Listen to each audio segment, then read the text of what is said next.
Hello and welcome to this video lecture. In this lecture, we're going to talk about exact first order differential equations.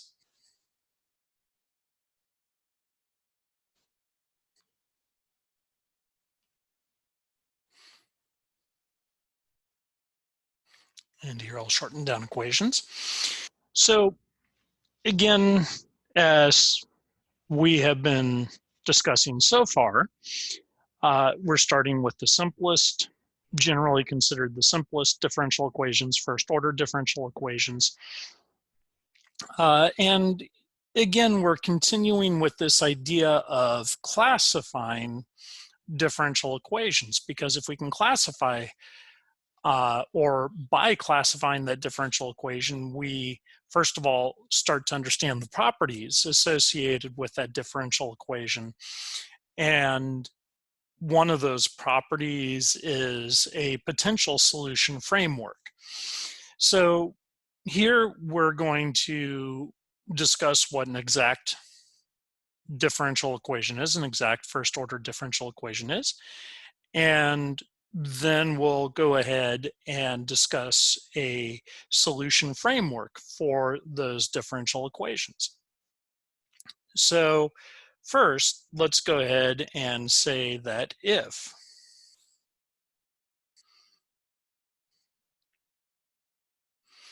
a first order differential equation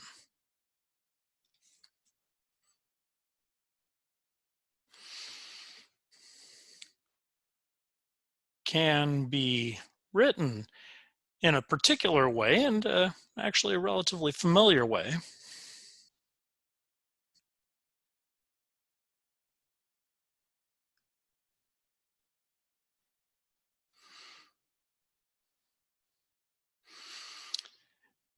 which is,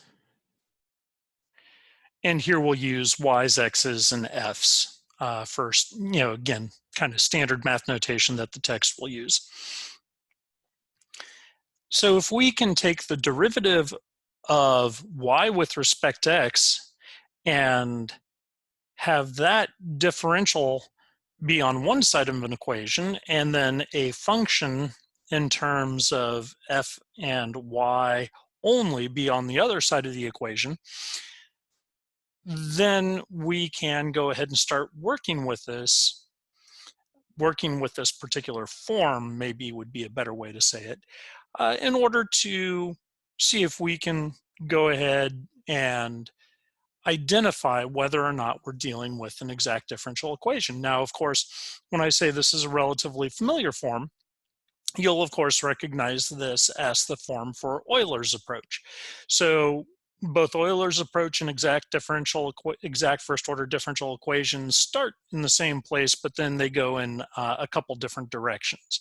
So we already covered the direction that Euler's approach goes in. Now let's go ahead and figure out where we're going to take this when we have been able to identify that we're dealing with an exact first order differential equation. So here, of course, we're saying that the differential term, so that's really all we're getting at, and this is again exactly what Euler's approach relied on, or Euler's method relied on. The differential term, of course, can be isolated. That's all we're looking to do there. Now, that doesn't mean that this is an exact differential equation yet, but this is one of the way, or that we've identified that this is an exact differential equation yet, but this is one of the steps on the way.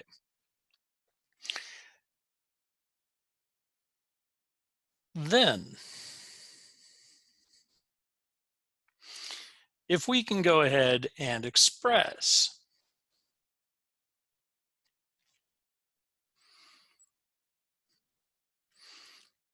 f of x comma y as, so we'll just say that it has the particular following form. dy dx is equal to f of x comma y is equal to negative m as a function of x and y over n as a function also of x and y. And so we'll just fit f into that form. Now, that means, of course,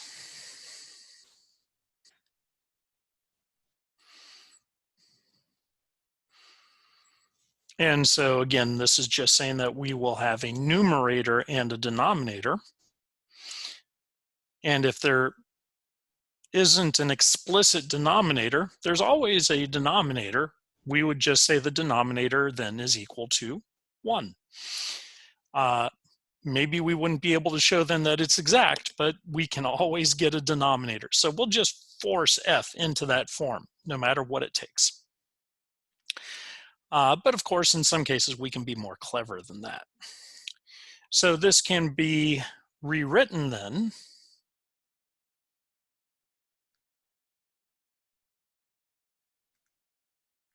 in the following way. And so we'll just go ahead and do some cross multiplying. And we'll say that we have n x comma y dy. Now remember, with these first order ordinary differentials, we can go ahead and work with them effectively in an algebraic sense. So we can go ahead and break those up, and then we get n times dy is equal to negative m times dx, and then going ahead and just rearranging, a little algebraic rearranging here. Just because it's kind of nice to get things in a relatively recognizable form. We have m dx then plus n dy, and all of that is equal to 0. And so this in particular is called the standard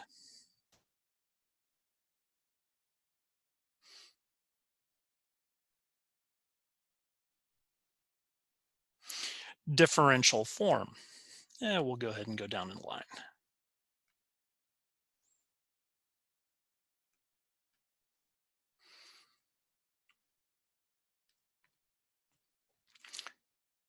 So we can go ahead and then recognize that as the standard differential form, just the definition, nothing to worry about there. Though one thing that you'll find, and one thing that is important to recognize, is that generally people don't give names to and define things for stuff that is relatively unimportant. So clearly, and we will see this clearly, this particular form has some important properties associated with it. And what do I mean by important properties? People have just figured stuff out about it. And so that's really what properties mean, is that somebody's, or actually in this case, a lot of people have spent a lot of time looking at expressions that have this particular form, and they figured out a bunch of stuff about it. And so then we don't have to reinvent the wheel every time we're working with this kind of differential equation. We can rely on and leverage off of everything else that everybody else has done. And that's really what this idea of being able to identify forms, it really means, is that people have spent a lot of time working on it, have figured out a lot of stuff about it, and so then we don't have to go and refigure it out. So really nothing more complicated than that. So, hopefully if you were looking for something that was conceptually more enlightening, kind of isn't there, really. That's all it is. People have identified this form, they've worked with it, they figured out a bunch of stuff, and once we can identify we're dealing with that particular form, then we just go to that file in math, that particular file in mathematics, and say, okay, we can then use everything in that file. We can use this and that and all these other things. So it's a pretty important thing to be able to identify it, but understand that that's just allowing us to pull out work that other people have done and realizations that other people have had and work with those rather than having to reinvent the wheel. So let's go ahead. So we now have the standard differential form. Now for exact differential equations, we then further require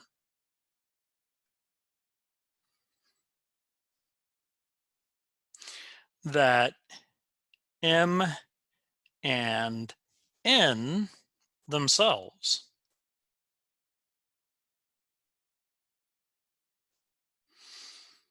are derivatives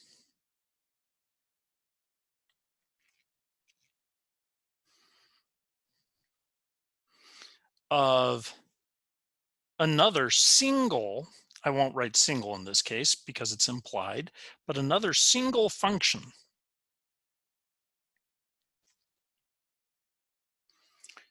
g, of course, of x comma y.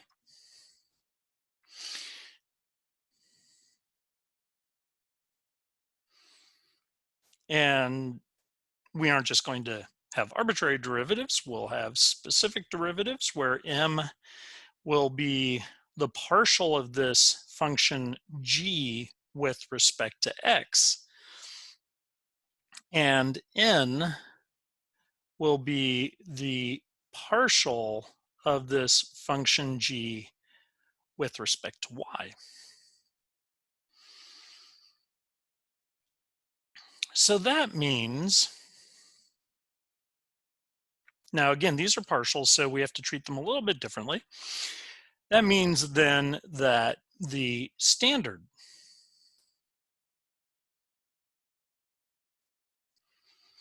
differential form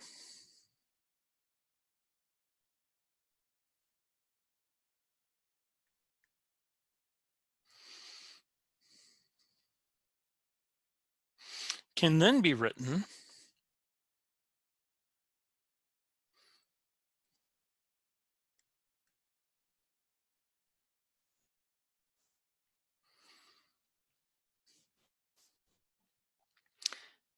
in the following way. Partial of g, and just substituting in, so nothing really amazing, partial of g with respect to x times dx plus partial of g with respect to y times dy is equal to 0. And now we have the namesake for this section, for this topic. And this is called an exact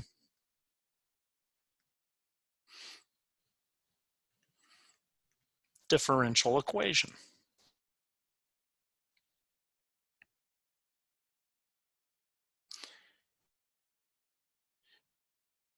So if you have already taken or are potentially in the process of taking fluid mechanics, though they tend to get into this a little bit later rather than a little bit earlier. Oops, sorry about that. You will recognize this form. So here I'll say this can be, oops,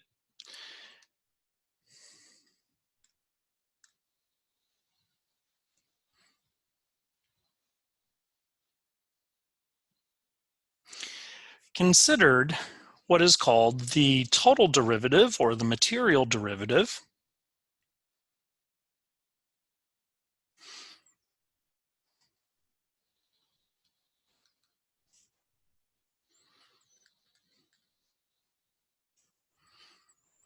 of G.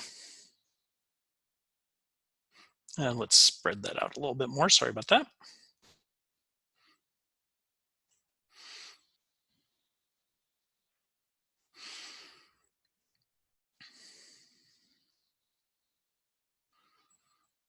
where we can represent that as dg is equal to the partial of g with respect to x times dx plus the partial of g with respect to y times dy. And in this case, in particular, this is equal to 0. And we can then recognize that since dg itself, this differential quantity itself is equal to 0, this then implies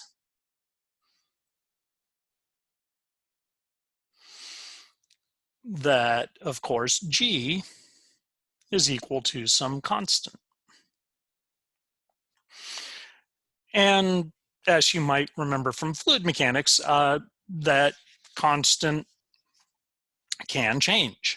And so we may look at various curves associated with different constant values of this particular function g. So when we are looking at this, so this is just a little aside here, kind of tying this into fluid mechanics. So again, hopefully you can see how this class just pretty much touches on all sorts of different aspects of mechanical engineering. So let's look at starting to solve or find this function g. So now that we have this understanding of what g is based on all of that, based on our definitions above for m and n, might be a more precise way of saying it. G can then be found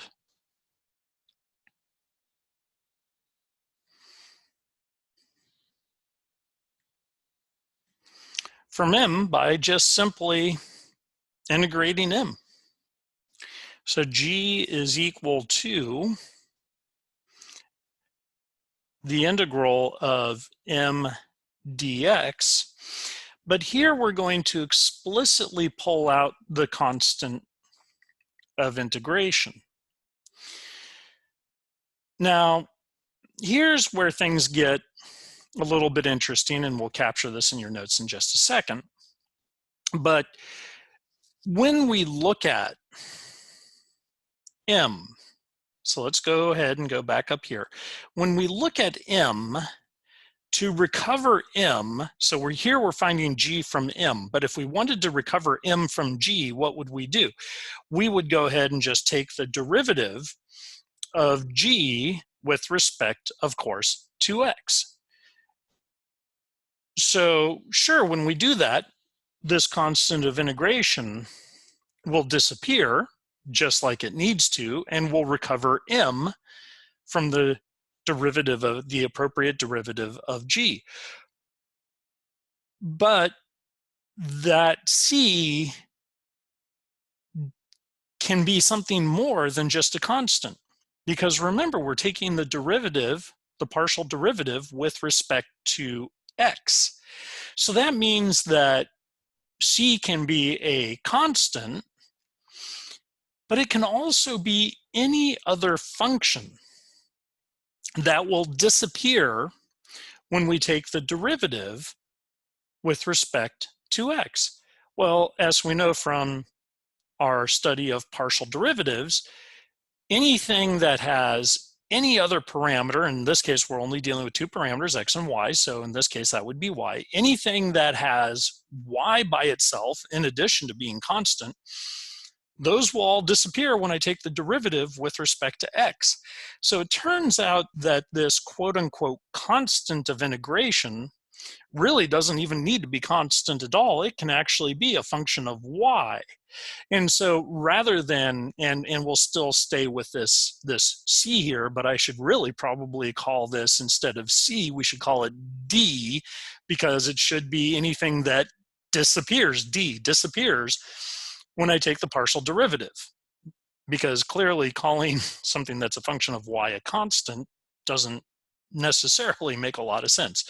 But nonetheless, we've all discussed constants of integration. We know that they disappear when we take the derivative, in this case, the appropriate derivative. And so we'll just run with that and say, okay, this will just be some function c of y. It may be a constant function. It may have, or there may be points in it where y appears explicitly, but it doesn't matter. It will disappear when we take the derivative with respect to x. So that's really what that means. So understand then with what we're doing here, when you take this indefinite integral, don't deal with any constants, quote unquote, constants of integration. We've already captured that by bringing this out explicitly here.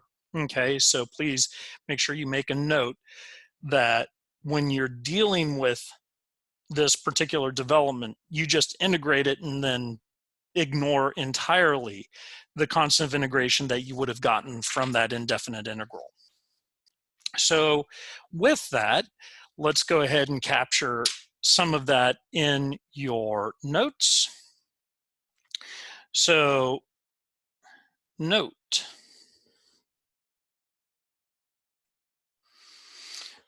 with partial derivatives,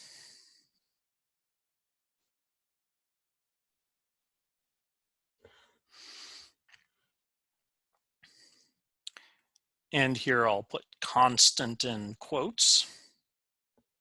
Let me get my S in there though.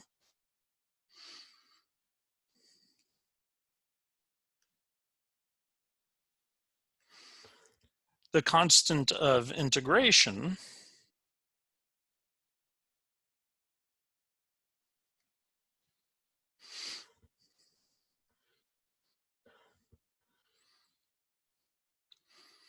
can be a function.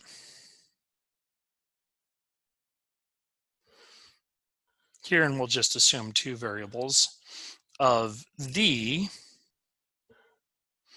other variable.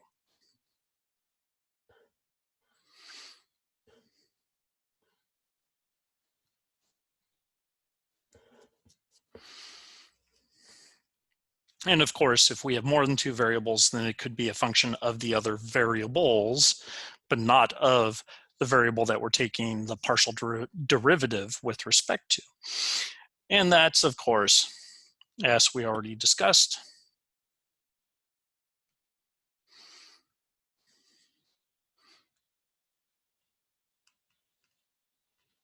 because that constant simply represents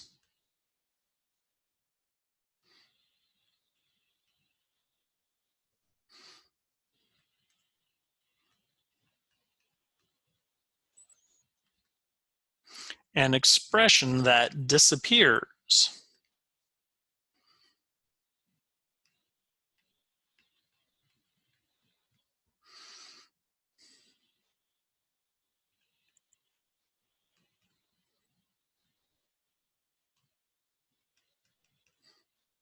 when the derivative is taken.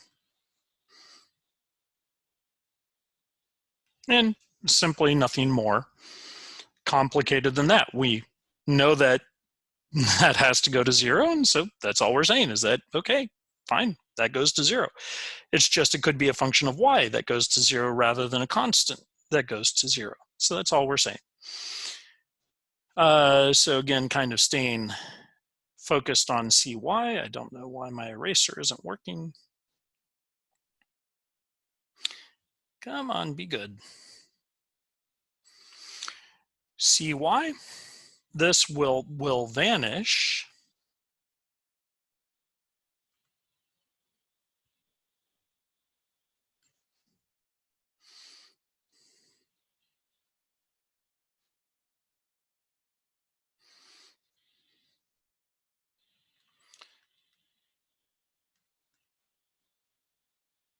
when the derivative dg dx is taken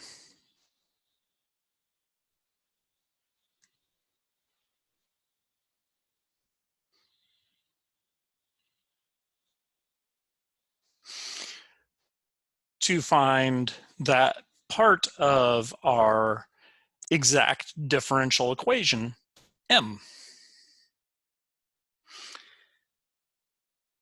So we have a very valid question that's potentially starting to crop up here, though, which is great. I know m. I can integrate m with respect to x to find g, but that leaves me completely in the dark when it comes to this cy. So what do? Do I just have g is equal to this function plus cy? Well, maybe we could do that, but it turns out that thankfully with how we have defined what's going on with an exact first order differential equation, we don't have to do that. Because remember, we haven't even exercised the entire an entire half of the differential equation, specifically that associated with n. So here we've used m to find g. Now let's go ahead and use n to find this c of y. So note,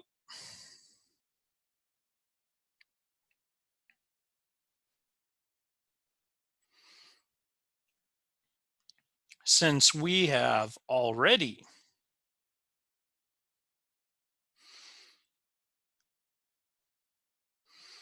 used, let's go ahead and put it over here, m, to find that overarching, if you want me to call it that, function g, then we need to look at, or here I'll say look to, n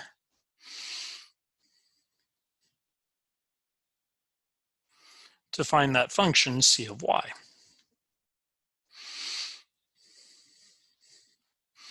So then we can recognize that by definition,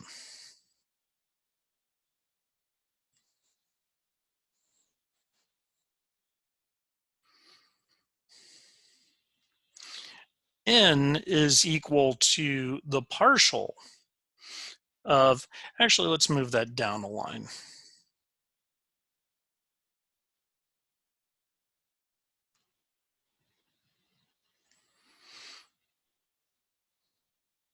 And for some reason, the eraser function is not happy with me right now. Okay, there we go. So then by definition, n is equal to the partial of g with respect to y, which is equal to the partial with respect to y of integral m dx, plus then, now we could do partial with respect to y, but remember c is, this function c is a function of y only, so then we can represent it as a ordinary differential of c of y. Now, if we allow c prime of y, again using more mathy notation, to represent d dy of, oops,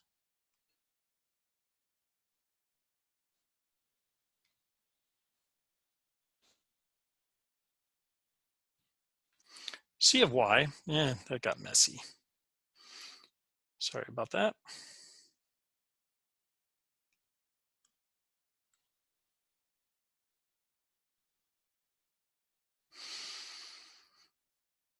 We can then see that c prime of y, just going ahead, so we can just substitute that in for this, and then we can just go ahead and solve for it. C prime of y is equal to just n minus partial with respect to y of the integral of m with respect to x. And of course, that then means, because that's the derivative of c, we really want c itself, that then means that c of y then is just nothing more than the integral of n, so we can just drop all of that stuff in related to c prime.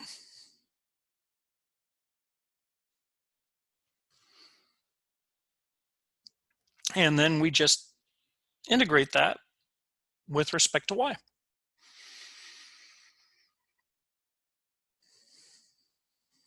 Now,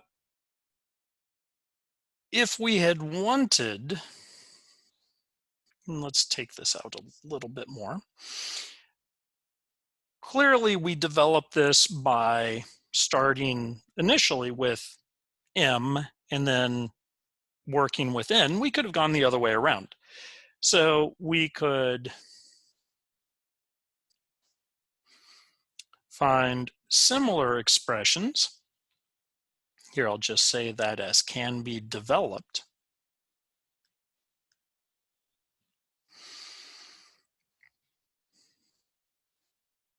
Oopsie.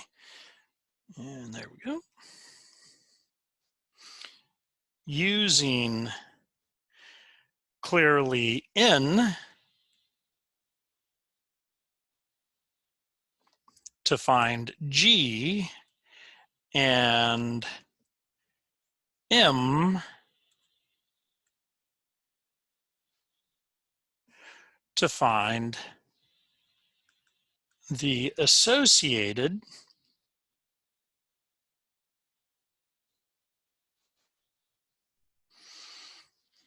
now c of x.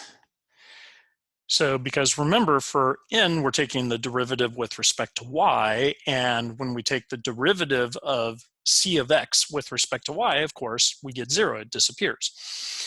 So then we would have a c of x, and we would just work through the same process, this time with m to help us find that c of x. Either way, we will end up in exactly the same place because we have to. We're starting with the same, because we are dealing with these exact differential equations, we're starting with the same g regardless. So we have to end up in exactly the same place. So that's all fine and dandy. We now know that if we have an exact first order differential equation, that we can find this function g that effectively allows us to understand what's happening. In other words, we can capture what's going on with that differential, that exact differential equation. So it's wonderful that we figured that out, but how do we know if we're even dealing with an exact differential equation? So how do we test it to begin with? So we have the solution, now let's figure out how to test. Well, it turns out that this isn't terribly tough. So to test for exactness, and maybe you've already started to see what it's going to take,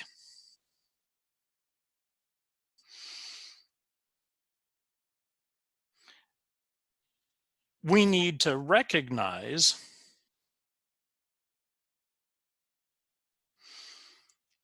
that we can take, of course, not just the first derivatives of g, but we can also take the second derivative, or the second derivatives, but we're going to focus on one particular second derivative.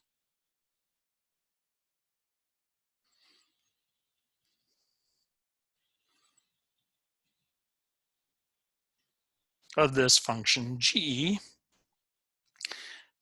specifically by finding. So again, this isn't just any second derivative, because there are a variety, of course, when we're dealing with partial derivatives. So then we want to find partial squared of g with respect to x and y. And here I'll add in a little text.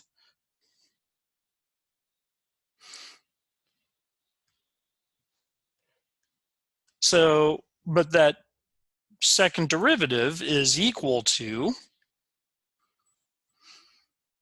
if we choose to look at it, one of two things. The partial with respect to y of the partial of g with respect to x, which obviously gives me that second partial derivative. But what is partial of g with respect to x? That's m. So that means that we have partial of m with respect to y, or we could reverse the order of taking the derivatives, and doesn't matter, we have to end up in the same spot. But then we'll recognize this as n, and so then this is the partial of n with respect to x. So if these two derivatives are equal, we're dealing with an exact differential equation. Because of course, what are we saying? If those two are equal, that means that this overall function g that we're taking the derivative of, when we take it with respect to x first and then y, and then we do the same thing with y first and then x, and the two are equal, then clearly we're dealing with that overall function, because again, m and n are assumed to be related to that overall function in a very specific fashion when we're dealing with exact differential equations. And I shouldn't say it's assumed. If it is an exact differential equation, we have a very specific relationship. So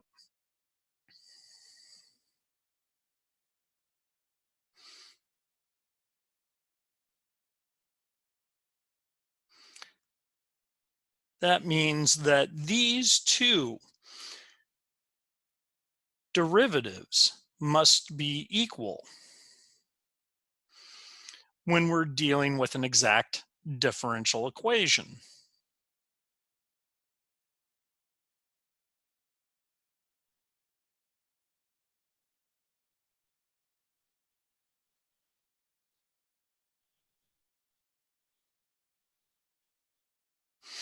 And so now you can see why m and n were defined in a very particular fashion. And of course, what does that mean? That means that not everything that we can get into, let's go all the way back up, not everything that we can get into this form will be an exact differential equation, because there has to be a very specific relationship between what's going on with m and n. So hopefully you can now see that. And if that particular special relationship exists, we have already discussed the solution framework for that particular type of differential equation. And if these partial derivatives aren't equal, then we're just not dealing with an exact differential equation, and we have to search for other possible ways of solving this differential equation, or that particular differential equation. But that's all it means. It just means that we can't necessarily pull out this framework and work with it and hope to get valid results. So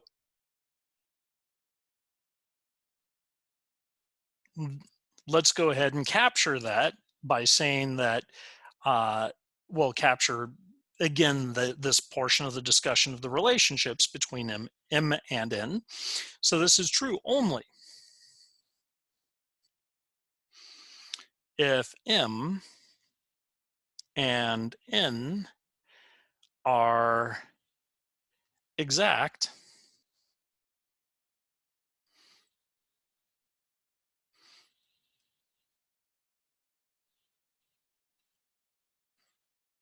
as described above.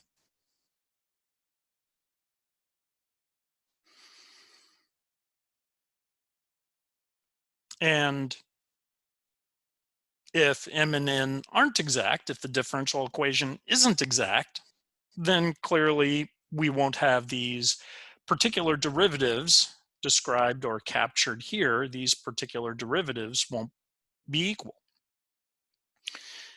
Now, one thing, just bringing in the mathematical legalese, M and N, of course, must be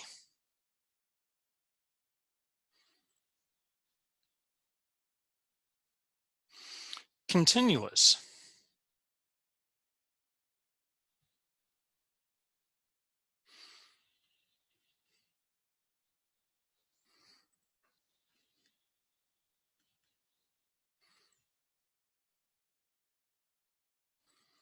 For the check to work. So that's the other thing that we have to look into. So let's go ahead and work a particular example a couple different ways, one being the variant of the other. So example,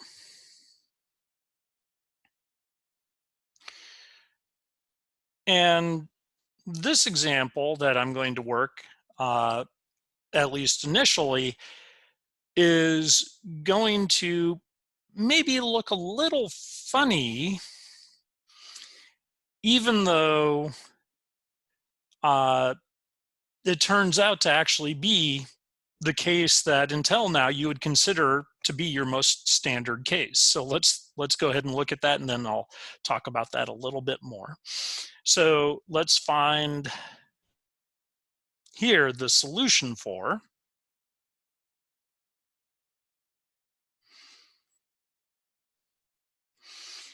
the following differential equation: y squared plus 2x times y dx plus 3y squared plus x times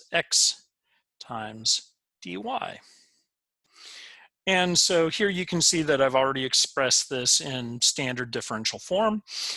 It's a little bit easier though, because here I've actually, and most times we would want to factor out common terms.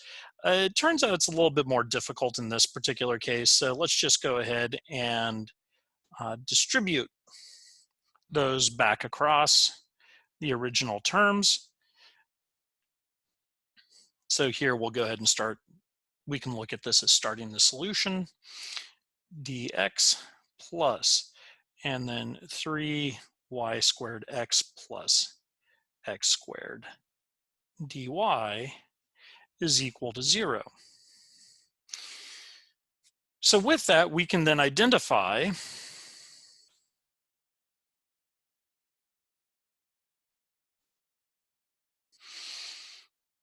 m as being y cubed plus 2xy, and n as being 3y squared x plus x squared.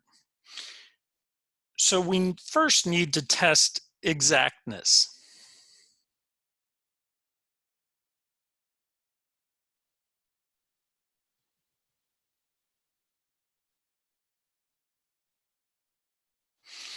So we have the partial of m with respect to y.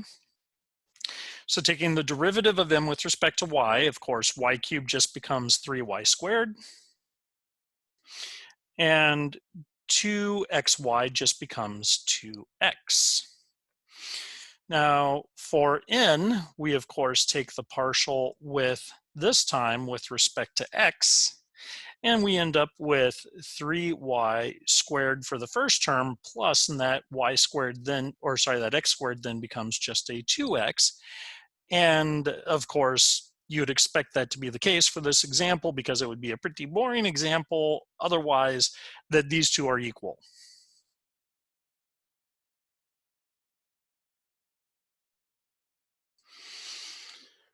So, well, at least a pretty boring example of exact differential equations, because we would just have to end it right then and there, because it wouldn't be exact. So now that we've tested for the exactness and we have found that this differential equation, sure enough, is exact, we can go ahead and find G. So G, and I'm not going to write the functional notation because it does get pretty cumbersome, with some exceptions where clearly we're dealing with just one parameter rather than both parameters, because everybody, all the functions can be parameters of, or functions of both parameters, with some notable exceptions, or actually just one, in this case, notable exception. And so then I will use functional notation for that. So writing down our general expression, G is equal to, which G can be a function of X and Y, M can be a function of X and Y, as we see, dx. The key is, and so here I will explicitly write the functional notation, C can only be a function of Y. So going ahead and substituting n for m, so we already have m right up here, so we get y cubed plus 2xy dx plus, and we can't say anything at this point more about c of y, so we'll just kind of carry it on along. And then, of course, we can distribute out that dx and integrate both of the terms separately. And so y cubed dx will just become y cubed x, or y cubed times x. And then 2xy dx, well, then we're just going to have an x times dx that we're integrating. And so then we get a 1/2 x squared. Of course, the 1/2 will cancel with the 2, and we just end up with an x squared y. And here we're just carrying along that c of y. So let's go ahead then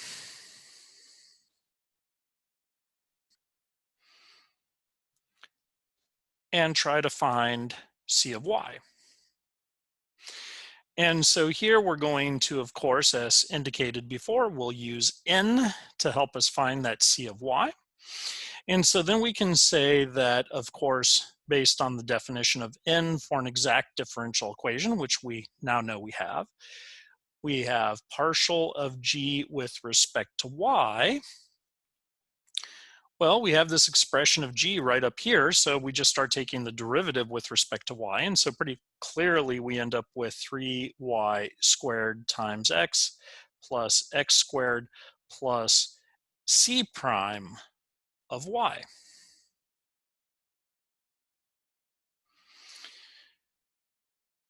And so this derivative, though, must be equal to n. So this must be equal to n. Well, what's n? 3y squared x plus x squared. Well, that's interesting because this is exactly the same as this. And so we can add on a plus 0 anywhere we want. And so we can see very quickly if we were confused otherwise, and that's why I said this is kind of an interesting case because it might look a little confusing. We end up with c prime of y is equal to 0. And that's where folks might get a little confused. They're like, wait, I got a c prime on one side and I don't have anything else on the other side. But of course, if you did a little algebra and subtracted things off, you'd find pretty quickly that c prime of y is equal to 0. So you can do it from an algebraic perspective too. So then the question is, what in the world does that mean? And that's what I said. That's what I like about this example is we're dealing actually with a degenerate case of this function c prime of y. And actually, as you will soon see if you aren't seeing it already, and as I already indicated, this is actually your more standard case. So what does that mean? That means that when I take the derivative of c of quote unquote y, I need to end up with 0. Well, there's only one way that can happen, which is if C prime itself is equal to a constant. So C prime has to be a constant, and here I'll just say the constant is K. And so if you were a little confused up here initially, it's because guess what? This is actually the standard case that you would have thought you would have ended up with when you were taking all these integrals, that you'd have a constant, a true constant of integration. And so we can, of course, see that if we take the derivative of this C of y with respect to y, that we, of course, would end up with 0. So we can then come to the conclusion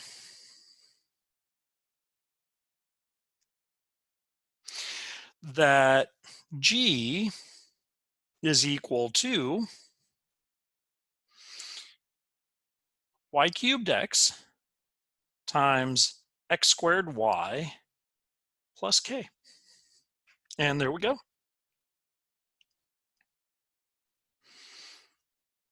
We have the overall function that allows us to solve that particular differential equation.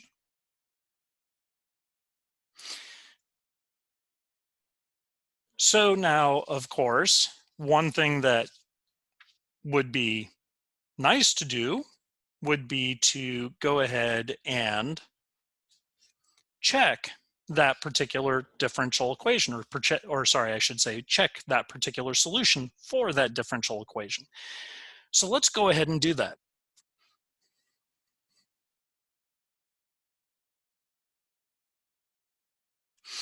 So let's go ahead and say that dg dx, so let's just take the derivative of g with respect to x, is equal to, so taking the derivative of this particular term, you might think, oh, well, hey, that's simple enough. We just get a y cubed. And sure enough, you do, but understand that we really have a product rule going on, because remember that y is implicitly a function of x. And so what do we really need to do? We really need to, so we can say that y is a function of x, and so we actually need to use the chain rule first before we use the product rule. So using the chain rule, we get a 3y squared times, here, let me get rid of my y cubed. I didn't write it over quite far enough. 3y squared times the derivative dy dx, the derivative of y with respect to x, times x, right? Because that's the product rule portion, right? We have this that we took the derivative of, and then we have the other function that we haven't taken the derivative of yet. And then we go ahead and we leave the first part alone, and we take the derivative of the second part of the product, which is just x, and so that just becomes 1. dx over dx, of course, 1. And so then continuing to work on through, we get derivative of x squared is just 2xy, but we also have another product rule there, and we get an x squared dy dx is equal to 0. And so now rearranging, I guess this is still under check. Oh, eraser, click in here. There we go. So then rearranging, we have y, and so what I'm going to do is I'm going to isolate those terms that aren't multiplied by the differential term, and those that are. 3y squared x plus x squared, all that times dy dx, and that's all equal to 0. And then if I go ahead and multiply through by dx,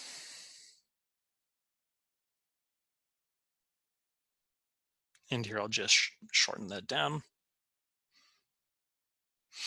What do we get? We simply get y cubed plus 2xy dx plus 3y squared x plus x squared times dy is equal to 0. And essentially, we've already seen that before in the solution above. That's right here. But since that's part of the solution, I want to go all the way back to the original givens in the problem. Clearly, all I have to do is just factor out a little bit. So a y squared plus 2x, all that times y dx, plus, and then factoring out some x's, we get 3y squared plus x times x dy is equal to 0.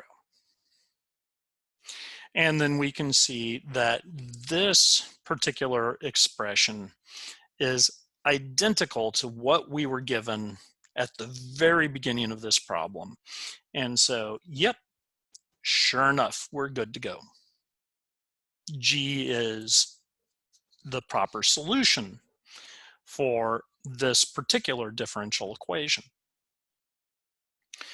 Now let's go ahead and work a second example. Now this one, so the first time I worked it, I wanted you to understand that when we have this kind of strange case cropping in here, that we're really just dealing with a constant by itself. And I indicated that that is effectively a degenerate case because a constant is a degenerate function of y, where we have that constant times y to the 0, meaning that it really isn't a function of y. And that is a theme throughout mathematics. Understand that when you get these, what you might call somewhat unusual results, otherwise potentially known as somewhat simplified results, or somewhat simplified cases, we can recognize those as being degenerate cases of broader ways of representing what might be happening. So here we have a function of y, but that function of y, c of y, is just equal to a constant. So that's a special case. So we can kind of see that when we end up with these results where they may appear confusing or they make us go, that's interesting, understand that we're probably dealing with exactly that. We're dealing with a degenerate case. And so look at it from that light and see how things are simplified. So because it means that it probably means that there's something going on behind the scenes that's actually making the problem simpler rather than harder. And you just have to see what those simplifications are. So in this particular case, I actually didn't walk through integrating this expression because I was able to identify by inspection that clearly c of y had to just be a constant in and of itself. And so that's what was, that's how I captured it. So let's go ahead and look at a case where we're not dealing with a degenerate function of y. And so let's go ahead and here I said find the solution for, so we'll go with the same wording.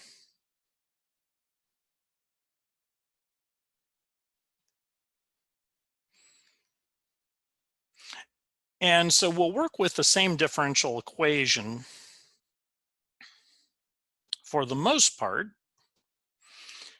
or the same baseline differential equation. But now I'm going to add in, so we'll have our 3y squared plus x times x. So all that will be the same. And then I'll add on a natural log of y.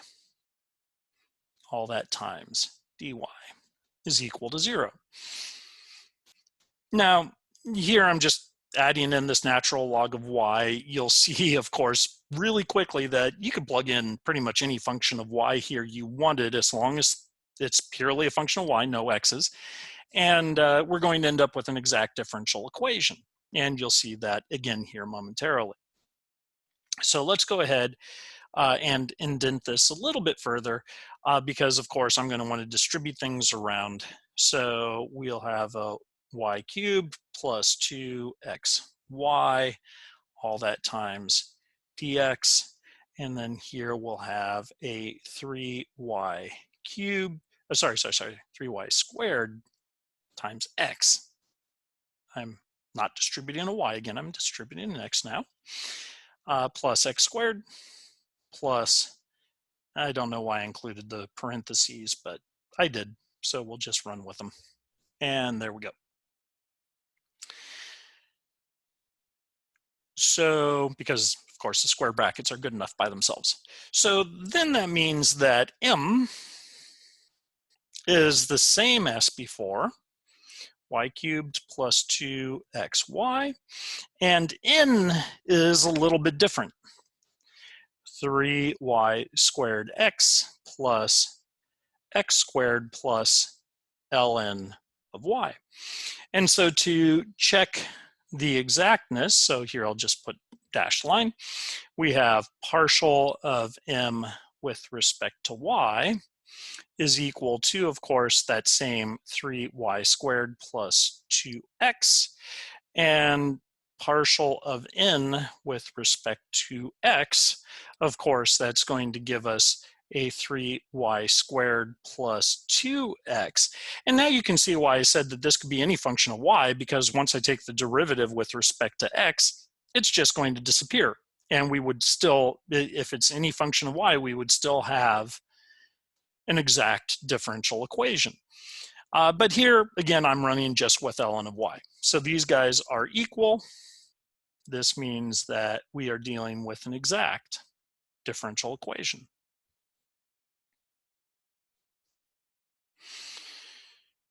So that allows us to find g, and we'll approach finding g in exactly the same way that we did before. And you can see why, because clearly n is more complicated. So we can solve m or solve for g using m just because that's the way I initially indicated that you do it, and that's the way that we're solving these problems. But really what you should be looking at is you should be evaluating, okay, which of these functions is easier to deal with? And that should be the one that we use to find g, because we're going to be living with g longer than we're going to be living with, in terms of working through this analysis, than we're going to be working with that constant, quote unquote, constant function that disappears when we take the derivatives. So we might as well, if we're going to be working more with g, we might as well make g simpler rather than harder to work with throughout the overall problem, the overall problem solution. So here, clearly, m is easier than n. If not, if I had an ln, if in m I had a plus ln of x, it would have been easier for us to go over to the n versions of the equation, where we start with n and we find g from n, and then we find the constant function, this time c of x, from m. So that would have been the easier way to deal with that one. So I could have just made a very simple change to this problem, and it would have been easier to solve reversing the order. Or let's say it this way, reversing the approach that we take to find the function g. So this is the very first thing you should be evaluating. Which way is it easier to work with, m or n? In this case, conveniently enough, it's m. So g is equal to integral m dx, again, plus c of y. So that doesn't change. Oops, sorry about that. So that doesn't change, and so we can go ahead then and substitute in for m. Ooh, my equal sign got a little funky. Come on, eraser, pop up here. There we go. And I don't know what this thing is doing. Okay, come on, be good. And so then plugging in for M, we just get that this is equal to integral of, again, that very same y cubed. Don't know why my pen's having trouble writing. Y cubed plus 2xy, all that times dx, plus then c of y.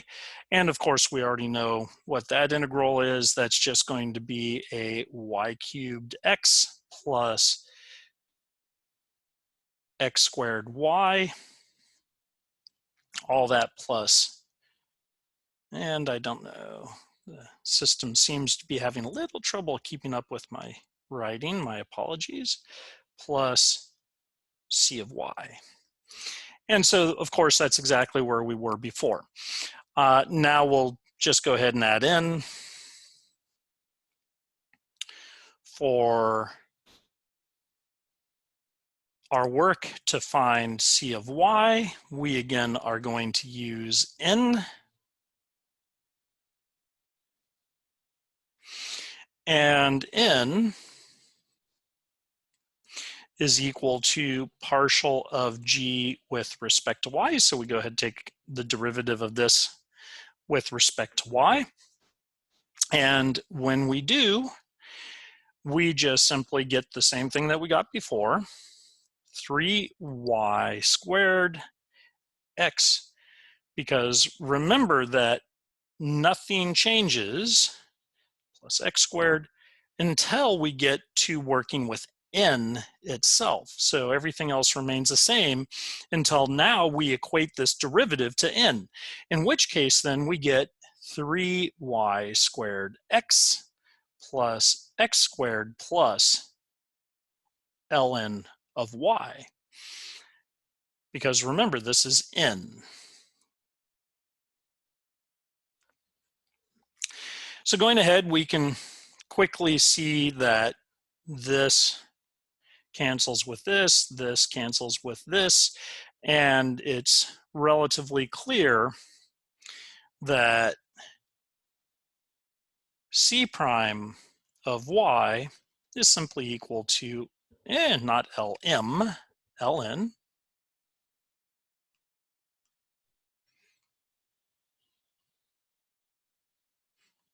of y.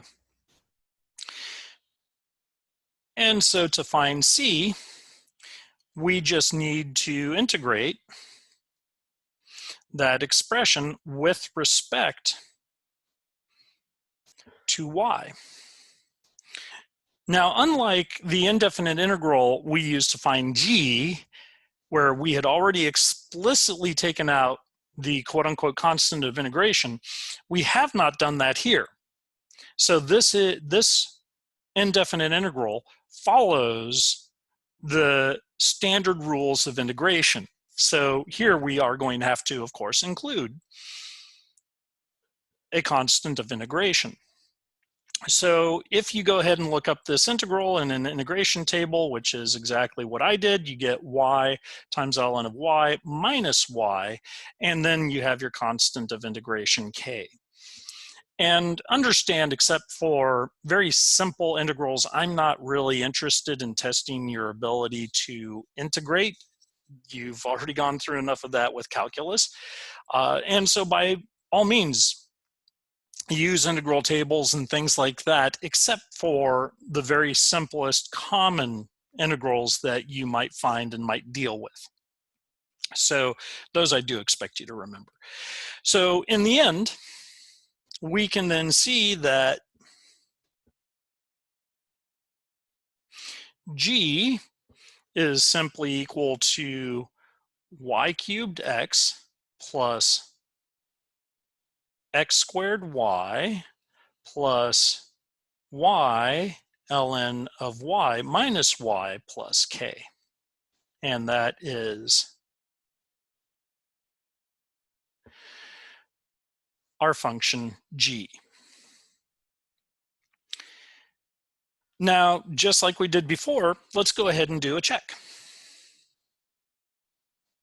But this time, I want to do it in a slightly different way. So I showed you one way of doing a check. Let's check in a different way. Now, remember, before I took the ordinary derivative with respect to x, and so then we had to account for the fact that y is a function of x when we take the derivatives. Now I'm going to just go ahead and run with the partial route and say, okay, well, m is equal to partial of g with respect to x. And so taking that derivative of this guy right here, what do we get? Well, we get a y cubed, the x just becomes a 1 plus 2xy, and then everything else just goes away. Finding n, of course, is a little more interesting because this is partial of g with respect to y. So then we start taking derivatives of y, not that it's that much harder over here. That's just 3y squared x plus x squared, because remember that this y just becomes a dy over dy effectively, which gives us a 1. Now here we have to use the product rule for y ln of y.